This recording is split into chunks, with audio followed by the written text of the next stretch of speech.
no, soy de Chile, voy a hacer un esfuerzo de hablar lento, de pronunciar bien, porque en Chile hablamos súper rápido, cortamos las palabras, bla, bla. Entonces, si no entienden algo, levantan la mano, preguntan, no hay ningún problema. ¿Dónde están los colegas? ¿Todavía almorzando? Ah, ya volvieron, ahí están. Bueno, vamos a comenzar. ¿Quién soy? Bueno, ya me presentaron, Ricardo Chávez. Toda la vida me he dedicado al tema de mi vida laboral, al tema del rendimiento deportivo. Y más que el rendimiento deportivo, cómo tratar de retrasar lo más posible la oxidación de nuestro cuerpo. Y cuando me refiero a cuerpo es todo. No es la dualidad que decía Descartes, mente por un lado, cuerpo por otro, no, todo. Cerebro, músculos, articulaciones, aparatos internos, etcétera, etcétera. Durante 2, 3 años me dediqué, volviendo a Cuba, a entrenar en gimnasio, deportistas de alto rendimiento, futbolistas, rugbyistas, patinadores de Chile, gimnastas, hasta que en un momento se cruzó por mi vida este señor. Este señor es Agustín Edwards, era dueño del diario más importante de Chile, como decir El Comercio acá, y mi pega con él, o sea, mi trabajo era mantenerlo activo, dentro de todos los parámetros que pudiéramos, lo más saludable posible, y me tocó, parte de mi trabajo era viajar por el mundo con él. Él le encantaba navegar, le encantaban los yates y parte de mi trabajo era eso. ¿Y qué es lo que hice? Yo, como tenía bastante tiempo, me dediqué a estudiar. Me encantaba, como les digo, el cuerpo humano y dije, bueno, tengo tiempo, tengo que trabajar con él, tengo que recorrer el mundo con él, voy a aprovechar ese tiempo y me dediqué a estudiar. Y como les decía, dentro de nuestro envejecimiento es la oxidación. Y parte de nosotros y de todos los colegas que estamos acá, parte importante es cómo retardamos ese envejecimiento. O sea, todos nos vamos a envejecer, todos nos vamos a oxidar de alguna manera, pero tenemos un par de herramientas bastante potentes que podemos retardar ese envejecimiento. Y una de ellas, la más importante, perdón, una de las más importantes es el movimiento, movernos. Tenemos aproximadamente más de 620, unos dicen 630, 640, pero músculos, que tenemos que moverlo. Pero aún más importante que eso es la alimentación. Y los que han estado acá durante estos días se han dado cuenta que todos terminamos hablando de la alimentación. ¿Por qué? Porque como ven este garabato que está acá, la alimentación va a desencadenar diferentes señalizaciones a nivel celular que nos van a llevar a estar mejor o estar peor, en términos muy simples. Pero ¿cuántos de nosotros nos detenemos a ver los alimentos, a pensar en los alimentos, a sentir si necesitamos esa comida, necesitamos ese carbohidrato, necesitamos esa grasa? ¿Es el momento oportuno? ¿No es el momento oportuno? Un pequeño paréntesis, cuando yo venía volando de Panamá a Quito, el vuelo salió a las 10 de la mañana aproximadamente, en la clase económica veníamos 146 pasajeros, de los cuales 8 venían durmiendo y el resto despierto. Ofrecieron desayuno, parte del desayuno era una empanadita que es típica acá, no sé el nombre, pero 11 de la mañana una empanada. Yo me levanté, empecé a contar los pasajeros hasta el fondo, volví, me fijé que todos los que estaban comiendo tenían una Coca-Cola o un vaso de jugo. Me volví hacia atrás y al azar elegí 50 personas, yo haciendo un poco el loco, y les preguntaba, ¿te hago una consulta? ¿Tú tomaste desayuno? Sí. Pregunta, ¿tú tomaste desayuno? Le pregunté a 50. Los 50 me dijeron que si habían tomado desayuno no habían pasado ni siquiera 3 horas y ya estaban comiendo de nuevo. Entonces, y comiendo no alimento, nada nutritivo, sino una empanada frita con un vaso de Coca-Cola o un vaso de jugo, o sea, azúcar a la avena, insulina a las nubes. Entonces, es súper importante manejar el por qué vamos a comer. ¿Y por qué? Porque primera vez en la historia que nos estamos muriendo por obesidad.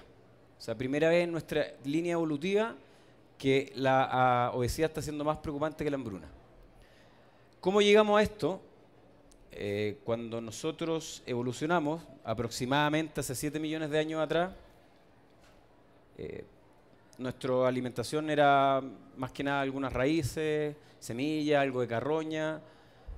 Pasaron aproximadamente 3 millones, 4 millones de años para recién empezar a utilizar las herramientas. Y con las herramientas pudimos ser capaces de cazar y tener grasa y proteína. Pero no era todos los días que íbamos al supermercado, tengo la carne, tengo la grasa, no.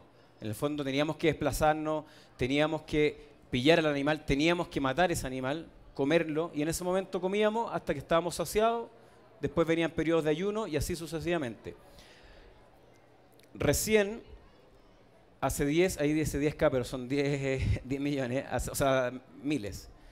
Hace 10.000 años aproximadamente, autores dicen 11.000, 12.000, pero aproximadamente, aparece la propiedad privada, nos detenemos, dejamos de movernos tanto, empezamos a cultivar y aparecen los carbohidratos en nuestra dieta, propiamente tal. Entonces, si ustedes se fijan, gran parte de nuestra línea evolutiva fue desplazamiento, periodos de escasez, periodos de gran cantidad de comida, ayunos intermitentes, desplazamiento y muy bajo en carbohidratos. ¿En qué redundó todo esto? En la famosa pirámide que nos enseñaron a todo esto, a todos nosotros en el colegio, y en que nos decían que debíamos evitar las grasas, que las grasas eran dañinas, que las teníamos que tirar hacia la punta de la pirámide y focalizarnos, ojalá, en los cereales que eran menos dañinos, menos ateroscleróticos, menos problemas cardiovasculares, etc. ¿Cómo surge esta historia? Esto es súper interesante y acá hay, desde el 2010 en adelante empezaron a salir muchas investigaciones y creo que aquí hay un punto de inflexión. En los años 50 el presidente Eisenhower de Estados Unidos sufre problemas cardiovasculares. Él y su equipo médico deciden alertar a la población estadounidense y decirle tenemos que tener cuidado con lo que estamos comiendo. Paralelo a eso había un señor, Ansel Keys, que era un fisiólogo norteamericano, que él tenía, basado en estudios que habían hecho rusos años atrás, en modelos animales, preferentemente conejos, en que les daban grasa, lo llenaban de colesterol, los abrían y veían que sus arterias estaban tapadas de placa. Entonces dijeron, no, pues la grasa, como grasa, colesterol, sube el colesterol, puedo tener problemas cardiovasculares. Pero bueno, el conejo come pasto, no come carne. Y este señor, muy sesgado, crea un estudio no clínico, que eso es súper importante, y las doctoras que están acá y nutricionistas van a concordar que un estudio puede mostrar correlación positiva, pero eso no significa que sea causalidad. Para que sea causal de algo tiene que ser un estudio clínico. Este señor no hizo el estudio clínico, seleccionó 22 países y de los cuales los 22 países, como ustedes pueden ver en rojo, habían distintos países que comían mucha grasa, pero no tenían problemas cardiovasculares. Como habían países, voy a ser autorreferente, como Chile, que la dieta era muy baja en grasa y tenían alta incidencia de enfermedades cardiovasculares. Pero como él estaba tan sesgado en su hipótesis,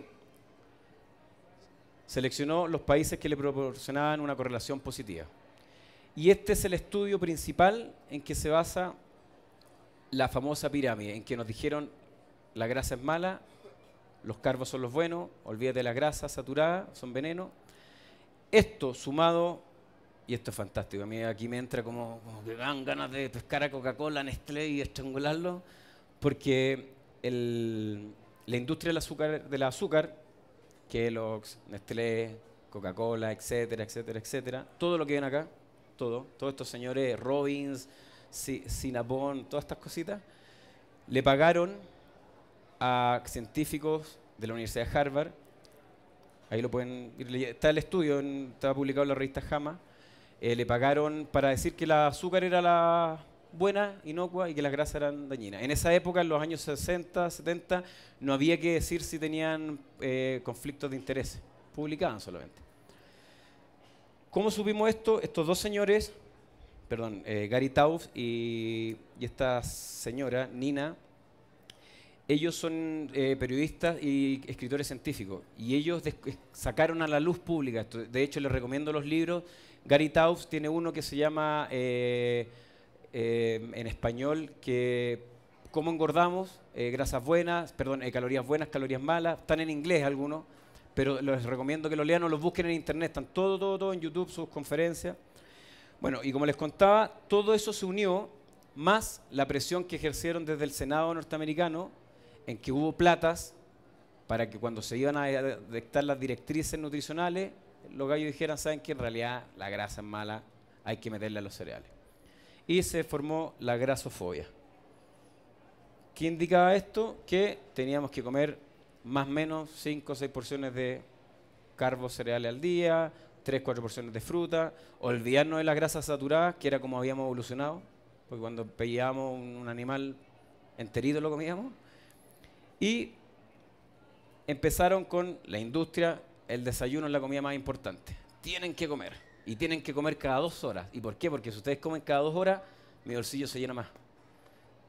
Es duro decirlo, pero en el fondo, cuando uno después empieza a ver esto y entenderlo, así sucedió. Y ustedes pueden ver en verde que, como yo les decía cuando les mostré la imagen de los garabatos, cuando uno come muy seguido, siempre la insulina se va hacia arriba. ¿Por qué? Porque hay azúcar en la sangre. Y cuando eso pasa, si no gastamos nuestra energía, como muchos de los que están acá en este momento, que están en un metabolismo basal, pero lo más probable es que la energía que consumieron al almuerzo va a pasar al hígado, se va a transformar en grasa y la vamos a acumular. La insulina es una hormona que acumula, que guarda energía. La contraria al glucagón, que se activa cuando no tenemos estos picos de insulina. Pero como nos estaban diciendo, come cada 2 horas, come cada 3 horas, rico en carbohidratos, nuestra insulina empezó a estar cada vez más alta.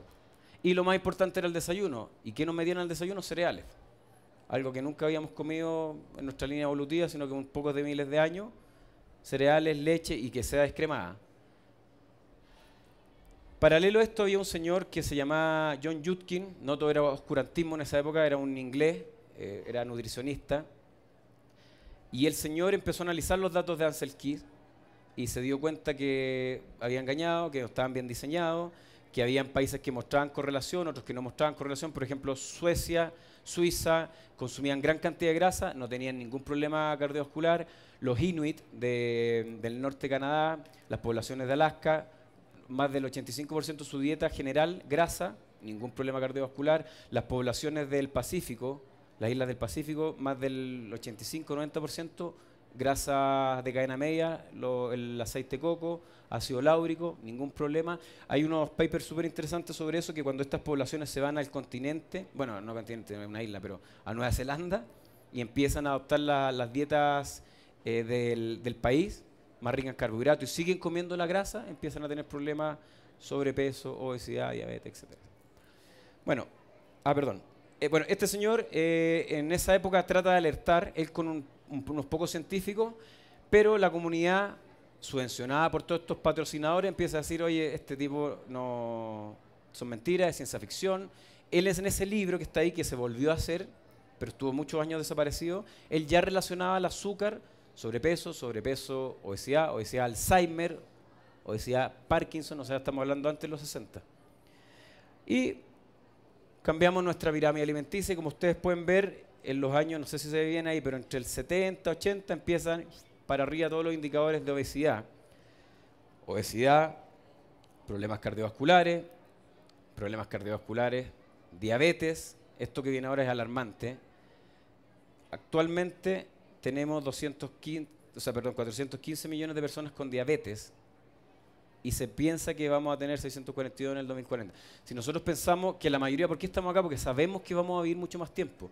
O sea, estamos envejeciendo mucho más, ¿no es cierto? Vamos a lograr alargar nuestra curva, 80, 85, 90. Pero todo este tipo de enfermedades se empiezan a suceder, la mayoría sobre los 65. Entonces estamos preocupados y queremos cambiar nuestro estilo de vida. Además, si a esto sumamos, no sé cómo es acá el tema social y político, pero en mi país, por ejemplo, más del 80% las pensiones, o sea, cuando uno se retira son $400, $300. Si a eso le sumamos que vamos a estar enfermos, o sea, el gasto para el Estado es tremendo y el Estado somos todos nosotros. Por eso en ese sentido yo soy socialista, porque sí me preocupo el que le pasa al de al lado, porque al final va a ser mi problema. Pero porque debemos ser un ente social, así evolucionamos. Ahora el tema político es otra cosa, pero bueno. Como decía, Alzheimer, Parkinson, el Alzheimer se está estudiando que estas dietas bajas en carbohidratos, más altas en grasa saludable, producen unas sustancias que después los vamos a hablar más adelante, unos cuerpos cetónicos se llaman, que logran traspasar la barrera hematoencefálica del cerebro que la glucosa no lo puede hacer, porque está disminuida la insulina. Por eso tú ayer hablaste sobre la diabetes 3, que en el fondo que se le está llamando es al Alzheimer, porque no es capaz de transportar la insulina hacia adentro, la glucosa. Y cuando eso pasa, las neuronas empiezan a morir, pierden energía, se degeneran y se desconectan. Bueno, este tipo de dietas están en estudio y están logrando buenos antecedentes, aumentando nada más que, por ejemplo, en ciertas poblaciones, 2 cucharadas de aceite de coco al día, bajando los carbohidratos. Yo no trabajo para aceite de coco, no trabajo para nadie, me paga por si acaso, no tengo conflicto de interés con nada. Y teníamos que mostrar algunos datos nuestros. Ahí está nuestro hermano mayor, Estados Unidos, como siempre siguiéndolos nosotros. Los verdes, Chile. Y que ustedes pueden ver que sobre el 25, que es el índice de masa corporal, que no es 100% fiable porque podemos tener una persona que es muy muscular y va a tener sobre 25, pero en el fondo la tendencia es que, fíjense en los años, volvemos a los años 80 y un poco antes, a las curvas de obesidad se empiezan a ir todas hacia arriba. En Chile, nuestros niños, entre pre-kinder, kinder, primero básico, que es, no sé, 5 o 6 años, hasta 12 años, 10 años, más del 50% de los niños están en sobrepesos y obesos. O sea, estamos hablando de niños. Eso en un par de años más son todos full diabéticos. Más carga para el Estado. Y ustedes, Ecuador, miren, esto fue hace un par de meses en el comercio. O sea, ya están preocupados como políticas públicas, asumiendo que el comercio dice la verdad, no sé. Pero si ustedes ven los números de abajo, es un dato de la ONU. Chile, las mujeres, la prevalencia de sobrepeso y obesidad, el 32%, ustedes están como en 23 algo, pero van cabalgando. Nosotros, los últimos 16 años, se ha duplicado la muerte por diabetes y ya se está viendo en niños jóvenes de 20 años. Entonces, al final, esto es un chiste que a mí me encanta, pero el doctor le dice a la señora que la dieta rica en carbohidratos que le recetó hace un par de años atrás le dio problemas cardiovasculares, diabetes, presión alta, etc. Y lo peor de todo es que es adictiva. Y muy adictiva. Por eso todos los que hemos estado acá en este evento, todo al final, el común denominador, diferentes tendencias, pero el común denominador es alimentos de verdad. No alimentos empacados, no alimentos procesados. Nunca en nuestra vida lo hicimos, pero hasta que apareció el mercado, la ganancia, el comercio, etcétera, nos empezaron a meter come, consume. ¿Por qué es adictiva? Se han hecho numerosos estudios en modelos animales, ¿no es cierto? Por ejemplo,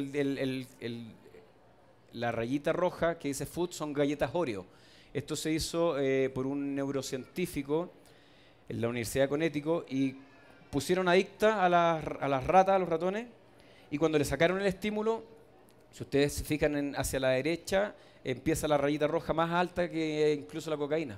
O sea, los ratones se iban directo a la cocaína.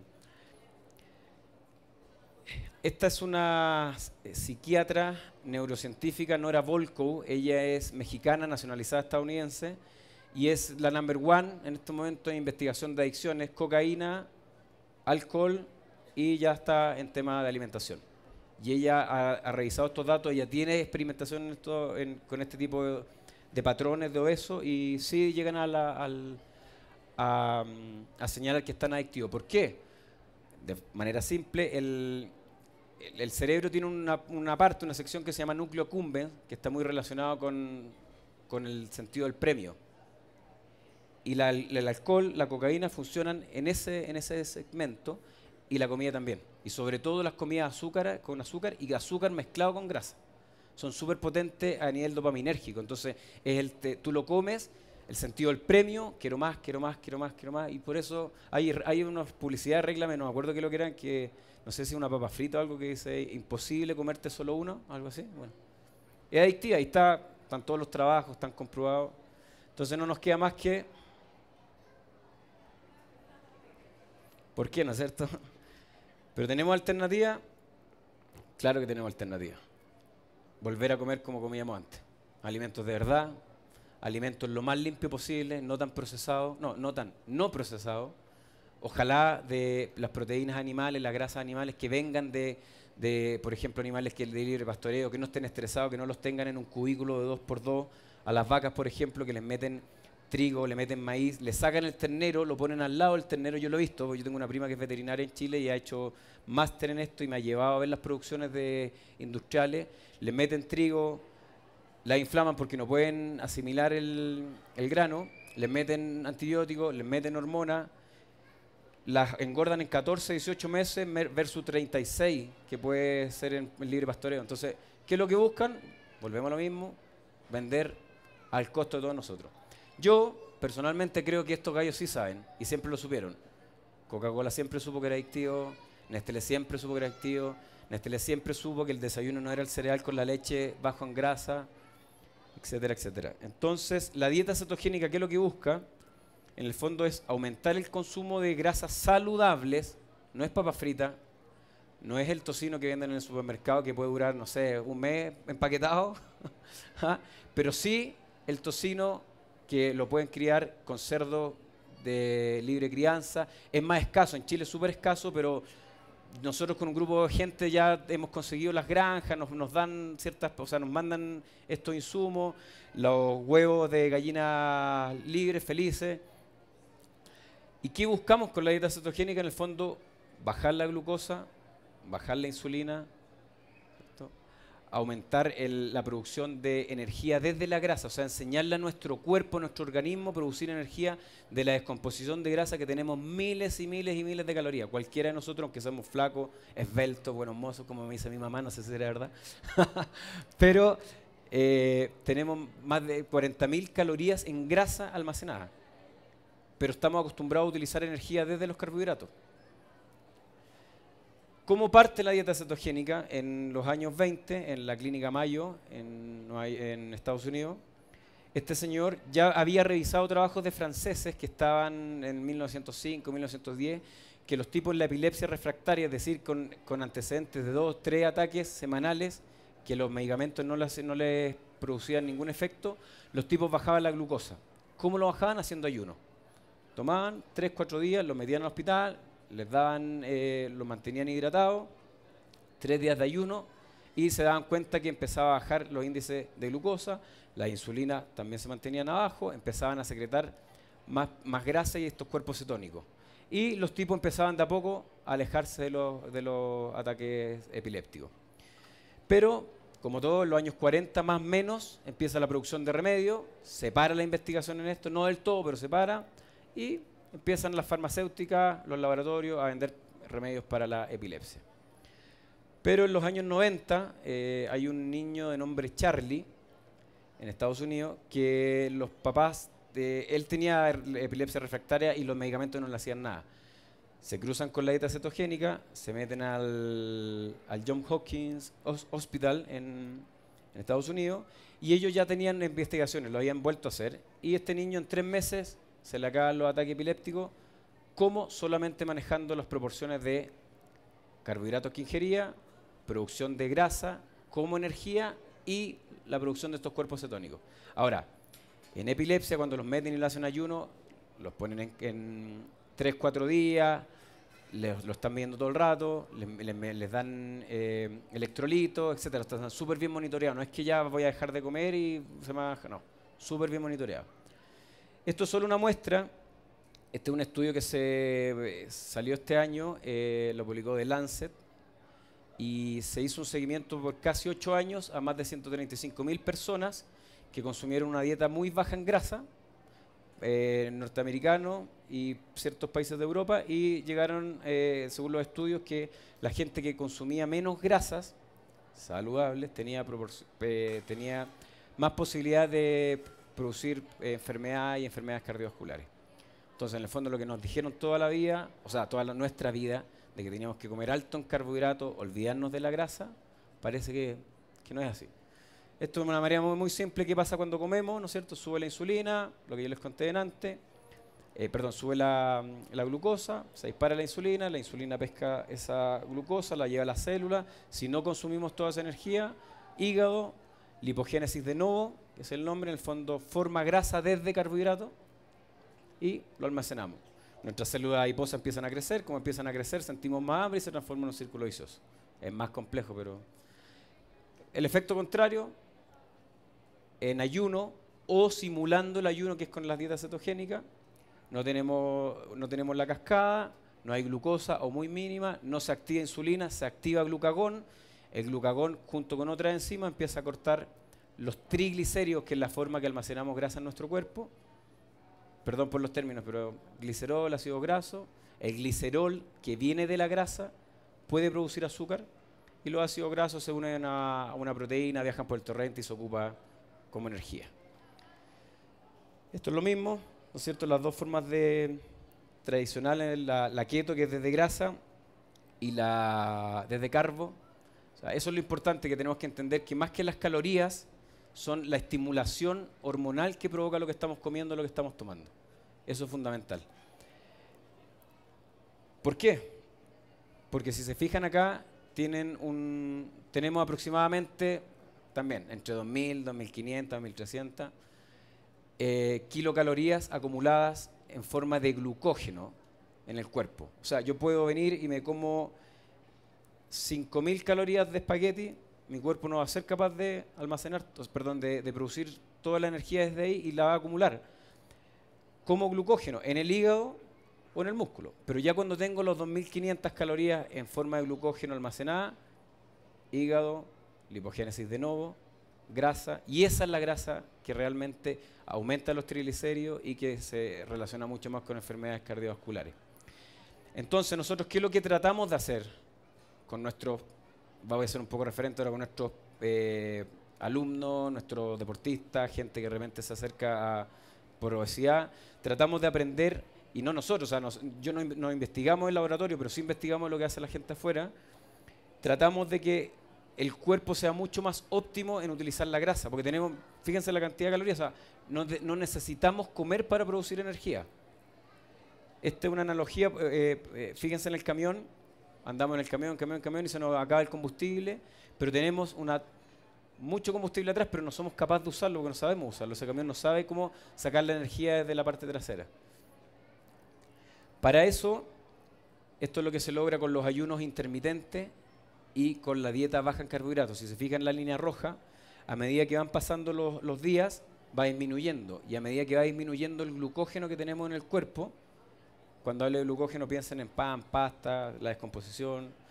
A medida que va disminuyendo, aumenta la oxidación de grasa. O sea, nosotros podemos oxidar, quemar, utilizar la grasa como combustible, sí.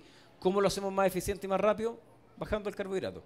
¿Cómo se puede bajar el carbohidrato? Con dietas que regulen las porciones de carbohidrato, el índice glicémico que va a tener ese carbohidrato, porque como lo han dicho los colegas en los días anteriores, no es lo mismo comerme 30 gramos, por ejemplo, de un carbohidrato lento que 30 gramos de un carbohidrato rápido, porque el pico insulínico es mucho más alto. Y otra cosa que siempre nos dijeron era que la proteína, si uno no tenía carbohidratos, si uno no consumía, si uno no tomaba desayuno, te iba a comer tu masa muscular. Y aquí hay deportistas y lo habrán escuchado, y yo también, yo toda mi universidad comía cada 2-3 horas, me ponía despertador a las 3 de la mañana para comerme una olla de arroz y espagueti porque quería ser grande, bueno, y soy de 1,5 metros, imagínense, me veía igual que esto, así chiquitito y anchito. Y lo peor de todo es que es súper oxidativo, porque todos los picos insulínicos oxidan las células, y esa oxidación es el envejecimiento, a grandes rasgos. Esto es un poquito más químico, pero quiero que en el fondo se centren en esto. Nosotros lo que tratamos de hacer es, tenemos glucosa, pan, pasta, grasa, aceite de coco, aceite de oliva, etc. Tratamos de anular esto. Ambas vías producen esa molécula extraña, entra al ciclo Krebs, producen energía.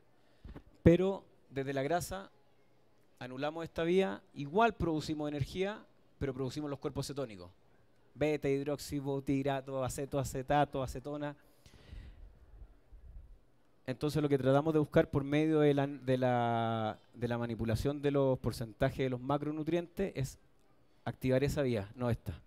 Y por otro lado, los que son deportistas, cuando nosotros estamos en base a esto, desde el piruvato sale el ácido láctico. Y cuando tenemos mucho ácido láctico, los que han hecho deporte y entrenan fuerte se dan cuenta que nos cuesta producir contracción muscular.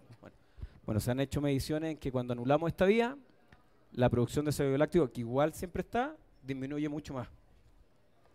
Entonces, parece ser que como comíamos en un principio y como evolucionamos en base a más grasa que carbo, más producción de cuerpos cetónicos, y utilización de energía a nivel cerebral, más que la glucosa. Siempre hay, porque en el fondo la grasa, volvemos a la química, la bioquímica, nosotros podemos producir un nombre extraño que se llama gluconeogénesis, o sea, producción de glucógeno a partir de sustratos que no son glucídicos, perdón.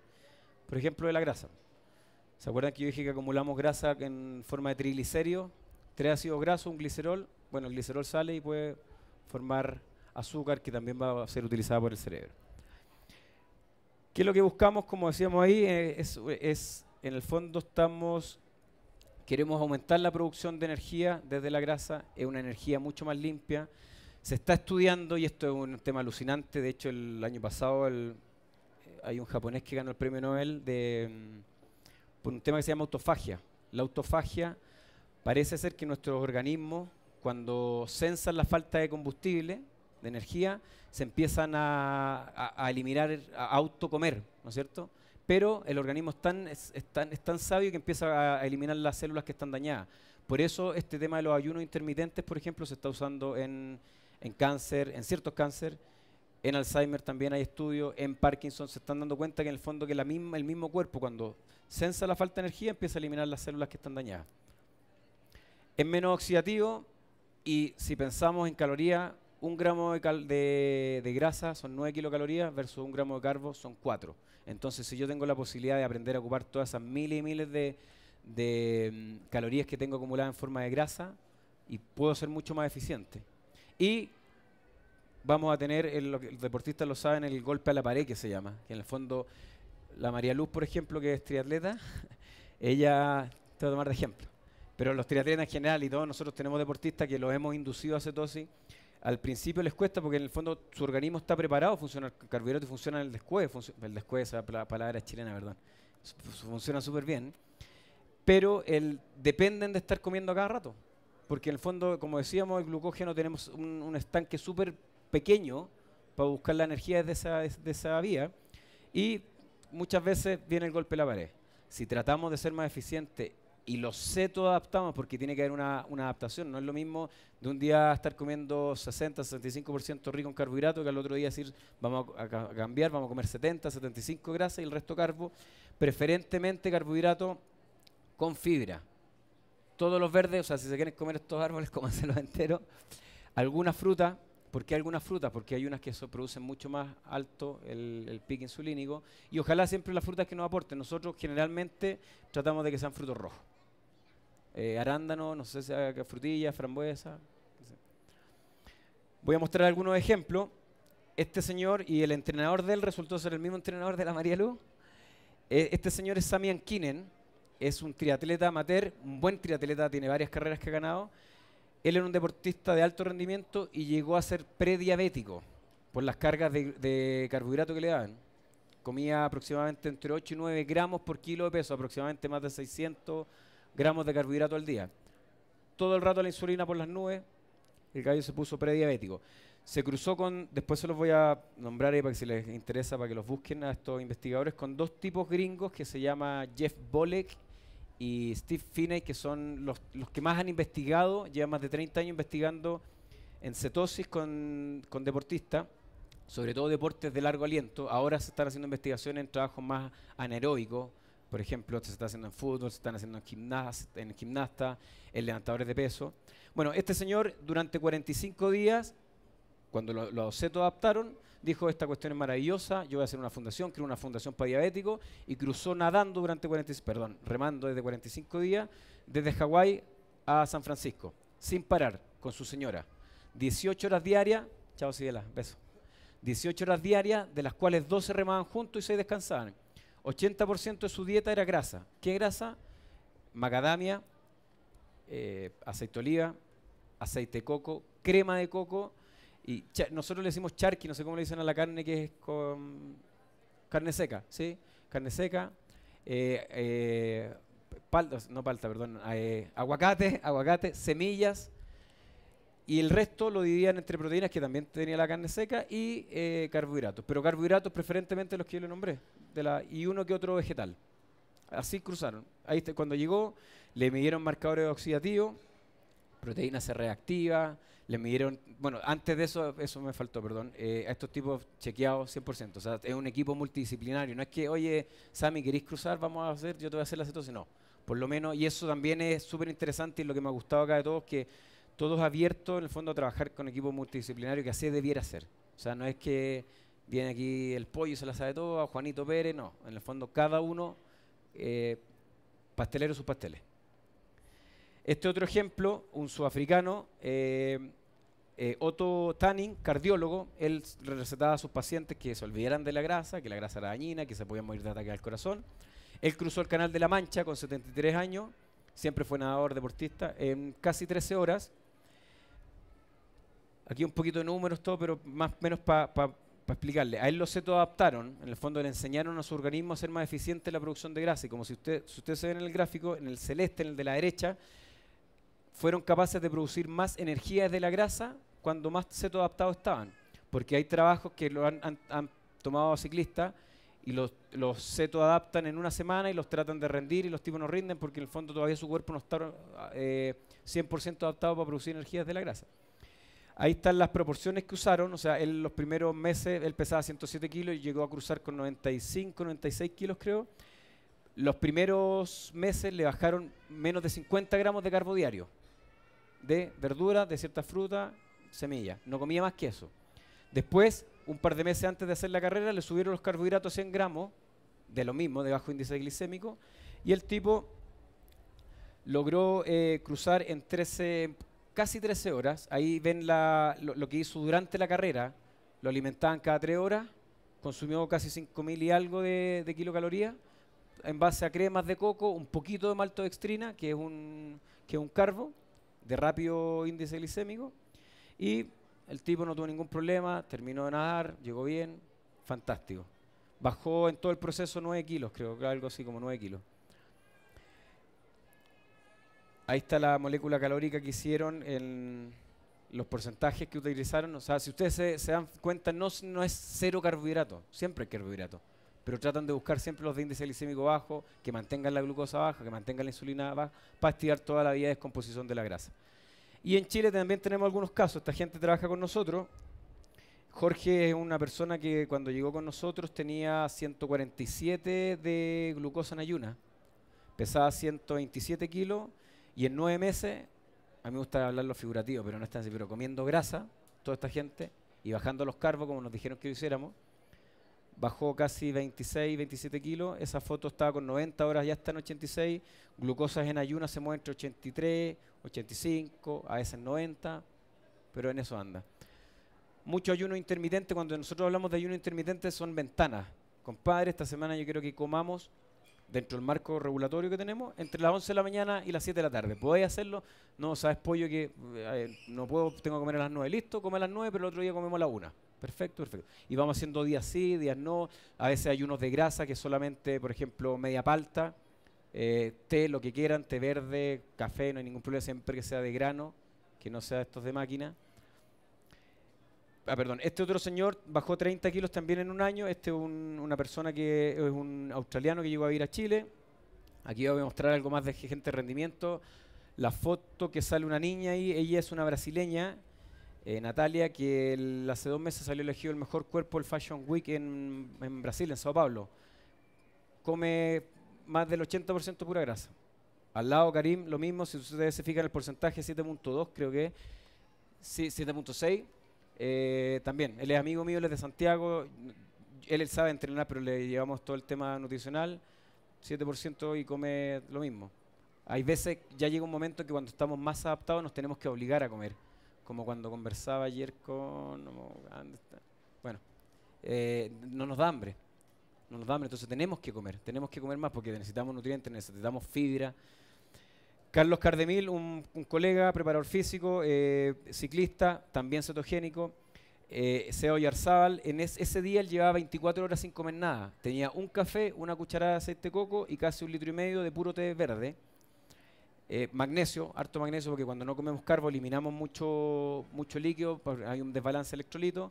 Y hizo 5 series de 5 repeticiones casi con 500 libras. Un día sin comer nada. Súper cetoadaptado. Estas chiquillas buenas mozas, que son... ¿Por qué las puse? Porque aparte que son amigas, les tengo mucho cariño, yo trabajo con ellas.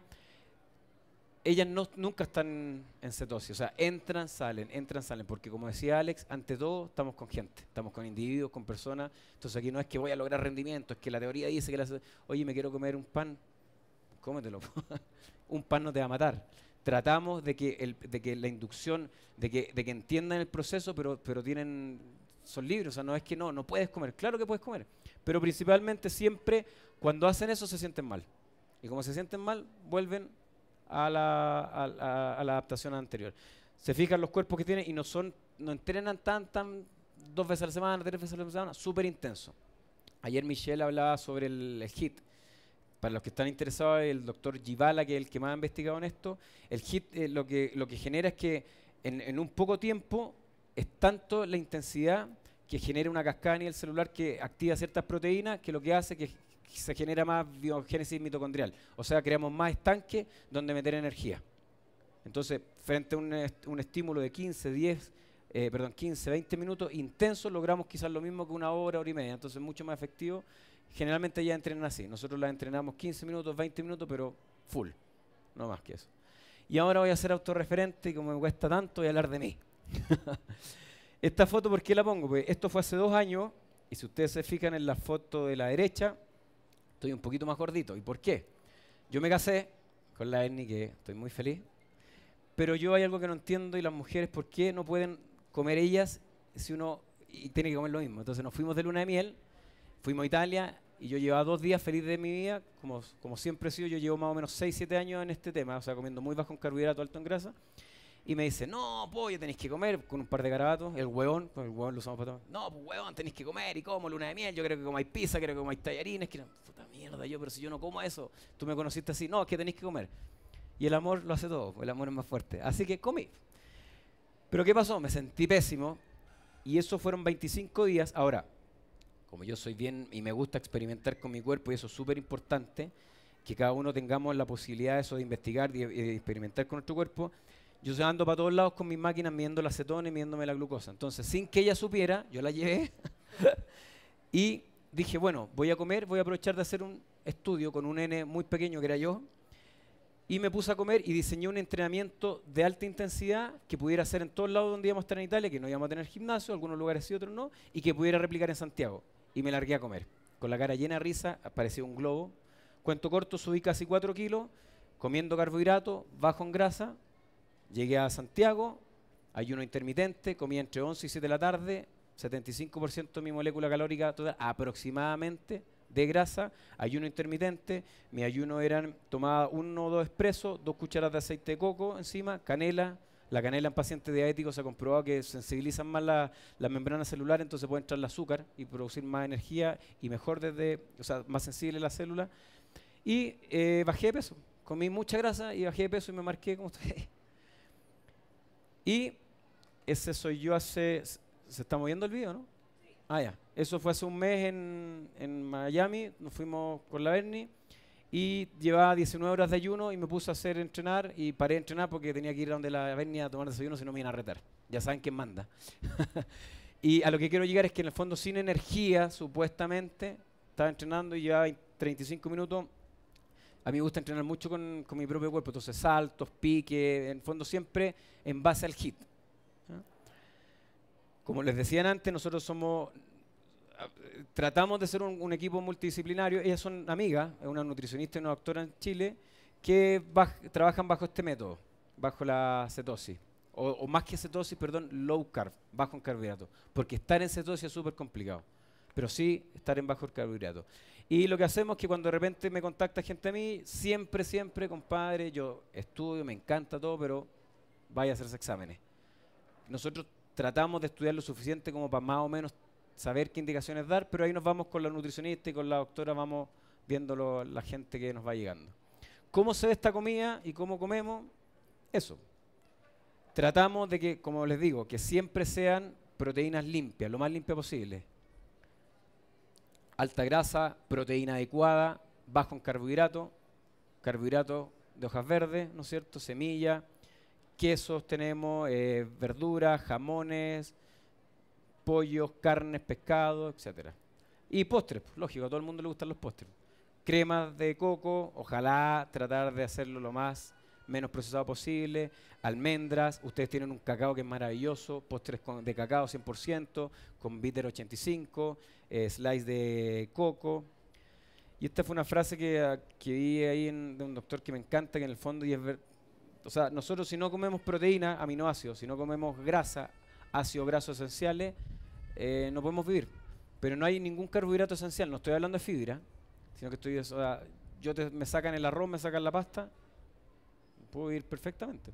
Me sacan las proteínas, no puedo vivir. Me sacan los ácidos grasos, no puedo vivir.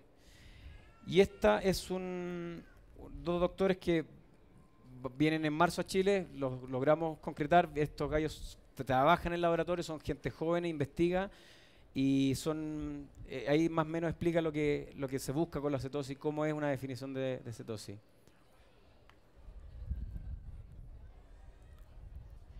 Y si yo les puedo recomendar algo de libros y cuál es la gracia de los libros, que estos tipos han estudiado, han investigado y tienen toda la referencia, todos los papers, pero en un español relativamente sencillo, se lo entregan a la comunidad. Entonces, si hay un libro que yo tuviera que comprar uno solo, Jason Funk, El Código de la Obesidad, es fantástico. Este tipo es un nefrólogo que siempre toda su vida curaba, lo que hablábamos con algunos doctores acá, que al final la medicina te enseña a curar y lo hace muy bien, pero ya debe ser preventiva. Y por eso encuentro notable que esté estudiando nutrición y que haya estudiado eso, está haciendo su doctorado y en general las doctores y nutricionistas que en el fondo ya prevengan. Y por eso estamos acá, porque al final nos dimos cuenta que toda esta información tiene que salir y hay que mentalizar a la gente que de repente un helado y en los niños y esos dulces es veneno. Este otro libro, y si se fijan en la fisiología del gusto, eso es súper, me encanta este libro, es fantástico. Este señor en el 1820 y tanto se publicó, esa es una nueva versión en el 1865. Él ya decía que la obesidad había que combatirla con ayuno, estamos hablando antes del 1900, con ayuno y bajar las féculas, bajar los carbohidratos. Fasting, que es una guía de cómo hacer ayunos clínicos, cómo los han hecho Jason Funk, y el otro que es fantástico, el mito del colesterol. Cómo nos dijeron cómo funcionaba el tema del colesterol, que podía hacer problemas cardiovasculares. Y para finalizar algunas citas, ¿y por qué pongo esto? Porque creo que la ciencia nos da una herramienta tremenda y tenemos que dejar, y a mí me ha pasado, de ser dogmáticos. No podemos, la ciencia es súper movible, o sea, si no todavía pensaríamos que somos el centro del universo. Tenemos que estar abiertos a las investigaciones nuevas, tenemos que ser rigurosos, tenemos que investigar como consumidores. Tenemos y debemos que ser escépticos, o sea, no decir, oye, el pollo está diciendo que no, a ver, qué interesante, voy a investigar, tenemos toda la información ahora, podemos hacerlo. Y la mejor manera de hacerlo, y es lo que nosotros hacemos con nuestros atletas, con nuestros pacientes, entre comillas, es que lean, empiezan a leer estos libros, hay información en internet, sigan a esta gente que es seria, que no es gente que escribe en el diario El Domingo, con todo respeto, pero es gente que está involucrada y que está metida en laboratorio. ¿Cuáles son los autores dentro de muchos que hay que yo les puedo recomendar? Ahí están. Y las dos páginas que están abajo, ustedes se pueden meter y salen todo referente a cómo hacer las adaptaciones, cómo salen todas las investigaciones en un buen español, o sea, sencillo. Y bueno, tengo que dar las gracias porque en realidad lo he pasado fantástico. Me encantó estar con toda la gente acá. No me lo esperaba, de verdad, con los que hemos compartido, con la gente que expuso acá. Gracias, Alegría, te pasaste, María Luz. De verdad, ha sido fantástica experiencia y crean en la grasa. Gracias. ¿Alguna pregunta?